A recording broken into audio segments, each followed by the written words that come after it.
ఒక అడవిలో ఒక బలమైన సింహం ఉండేది. అది అడవి రాజు.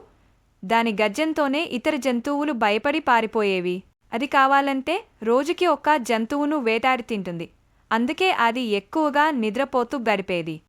ఒకరోజు సింహం పెద్ద పుల్లపాటల క్రింద మెల్లగా నిద్రిస్తున్నప్పుడు ఒక చిన్న ఎలుక ఆ దారి నుంచి పరుగులు తీస్తూ వచ్చి అజ్ఞానంగా సింహం శరీరం మీదకు ఎక్కింది. సింహం ఒక్కసారిగా నిద్రలేచి ఆ ఎలుకను తన మోచేత్తో పట్టుకుంది.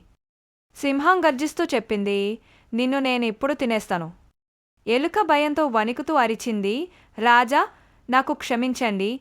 నేను తెలియక మీపైకి వచ్చాను. నన్ను విడిచిపెట్టండి. ఒకరోజు నేను మీకు సహాయం చేస్తాను.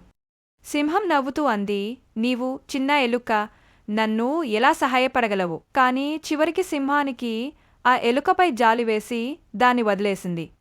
కొన్ని రోజులు గడిచాయి. ఒకరోజు సింహం అడవిలో వేటగాళ్ళ చేతికి చిక్కింది. వారు దాన్ని బలమైన తాడాలతో కట్టేశారు. సింహం ఎంతగా ప్రయత్నించినా ఆ తాళ్ళు విరగలేదు. అది గట్టిగా గర్జించడం ప్రారంభించింది. ఆ శబ్దం విన్న ఎలుక దాని దగ్గరికి పరుగున వచ్చింది. సింహాన్ని ఆ పరిస్థితిలో చూసి వెంటనే తాళ్లను కొరికేస్తెంచింది. కొన్ని నిమిషాల్లో సింహం వీడిపోయింది. అది ఆశ్చర్యంతో ఎలుకను చూసి అన్నది, నీవు నిజంగా నన్ను కాపాడావు. నువ్వు చేసిన ఉపకారం నాకు జీవితాంతం మరిచిపోలేను. నీతి మోరాల్. చిన్నవారిని తక్కువ అంచనా వేయకండి. ఒక చిన్న సహాయము ఒక గొప్ప ప్రాణాన్ని రక్షించగలదు.